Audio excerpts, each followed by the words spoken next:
بسم اللہ الرحمن الرحیم۔ شروع اللہ کے نام سے جو نہایت مہربان بڑا رحم کرنے والا ہے۔ امام موسیٰ کاظم علیہ السلام اور شقیق بلخی۔ شقیق بلخی اپنے زمانے کے مشہور عابد و زاہد انسان تھے۔ وہ بیان کرتے ہیں کہ میں 149 ہجری کو حج کے لیے روانہ ہوا۔ میں کوفہ سے چلا اور قادسیہ گیا جہاں حجاج کا قافلہ تیار ہو رہا تھا۔ میں حجاج کی کثرت اور ان کے رنگ برنگ لباس دیکھنے میں مہو تھا کہ میری نظر ایک جوان پر پڑی جس کا چہرہ نورانی تھا۔ اس نے اپنے لباس پر اون کی ایک چادر پہنی ہوئی تھی اور وہ لوگوں سے کچھ فاصلے پر چل رہا تھا۔ میں نے اپنے دل میں سوچا کہ ہو نہ ہو یہ کوئی صوفی ہے اور یہ راستے میں لوگوں پر بوجھ بنا رہے گا۔ بہتر یہ ہے کہ میں اس کے پاس جاؤں اور اسے جا کر نصیحت کروں۔ میں اس نیت کے تحت چل پڑا۔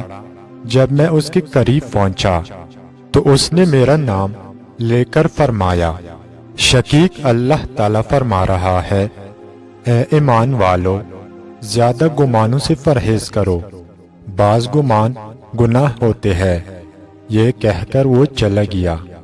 میں نے اپنے دل میں سوچا کہ یہ کوئی اتفاقی بات نہیں ہے۔ اس نے مجھے دیکھے بغیر میرا نام لیا اور اس نے وہ آیت پڑھی جس کا تعلق میری حالت سے تھا۔ معلوم ہوتا ہے کہ یہ خدا کا مقرب بندہ ہے۔ میں اس کے پاس جا کر اسے معافی طلب کروں گا۔ میں نے بڑی کوشش کی کہ اس سے جا ملوں، لیکن وہ مجھے کہیں دکھائی نہ دیا، یہاں تک کہ ہم ایک قریبی شہر جا پہنچے۔ وہ جوان مجھے وہاں دکھائی نہ دیا۔ وہ نماز پڑھ رہا تھا، لیکن اس کی نماز کی شان جداگانہ تھی۔ وہ بڑی خشوع و خضوع سے محو نماز تھا اور وہ دنیا و ما فیہا سے بے نیاز ہو کر عالم بلا سے متصل تھا۔ میں نے اس کی نماز ختم ہونے کا انتظار کیا۔ جب وہ نماز سے فارغ ہوا تو میں اس کی طرف چل پڑا۔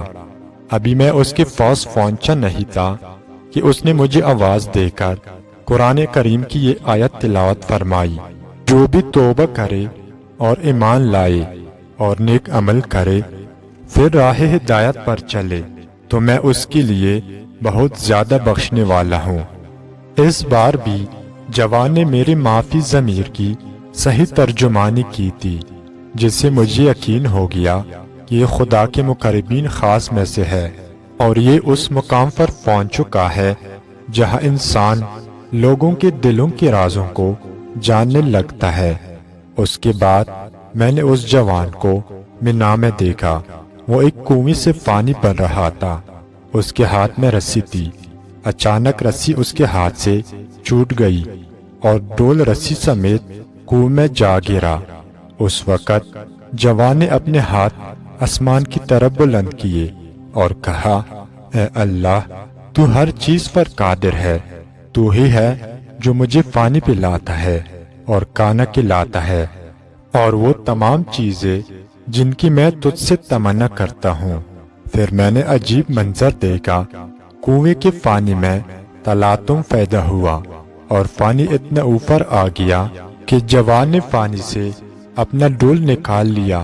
پھر اس پانی سے اس نے وضو کیا اور 4 رکعت نماز ادا کی۔ میں اس کی نماز کو بڑی توجہ سے دیکھتا رہا۔ نماز کے دوران اس کے بدن کا روان روان کانپ رہا تھا اور اس کی آنکھوں سے آنسو ٹپک رہے تھے۔ جب وہ نماز سے فارغ ہوا تو میں اس کے پاس گیا اور اس پر سلام کیا۔ اس نے بڑی گرم جوشی سے مجھے سلام کا جواب دیا۔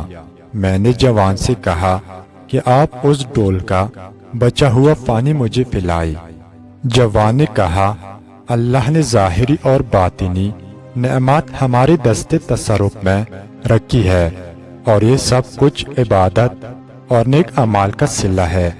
اگر تو نے بھی اپنے دل میں ہماری مودت کو جگہ دی تو عنقریب تو بھی خدا کی خاص نعمات سے استفادہ کرے گا۔ پھر اس نے مجھے ایک گھونٹ پانی عطا کیا۔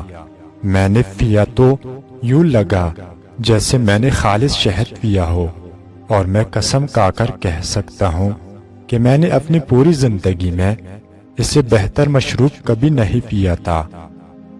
اس کے بعد جوان نے مجھے ناشتہ کی دعوت دی، جیسے میں نے بڑی خوشی سے قبول کیا۔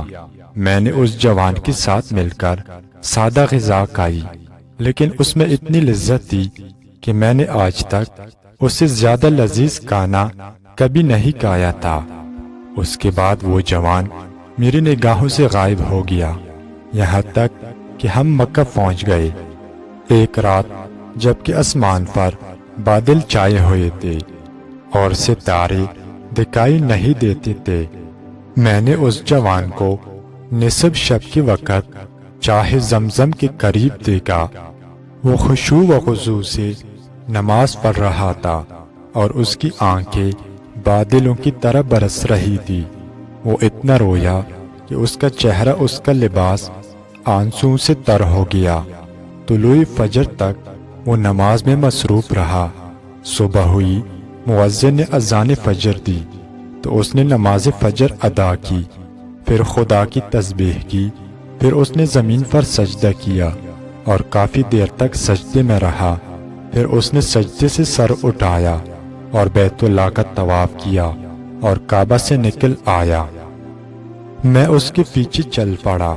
میں نے دیکھا کہ بہت سے لوگ اس کے پیچھے چل رہے ہیں اور اس کا بے حد احترام کر رہے ہیں، اور لوگ اس کے گرد اسی طرح جمع ہیں جیسے پروانہ شمع کے گرد چکر لگاتے ہیں۔ میں نے اس کے گرد جمع ہونے والوں سے پوچھا، یہ بزرگوار کون ہے؟ لوگوں نے مجھے بتایا، یہ شیعوں کے 7ویں امام موسیٰ بن جعفر علیہ السلام ہے۔ میں نے اپنے دل میں کہا، اس طرح کے معجزات اہل بیت عصمت و طہارت کے ہاتھوں سے ہی انجام پا سکتے ہیں۔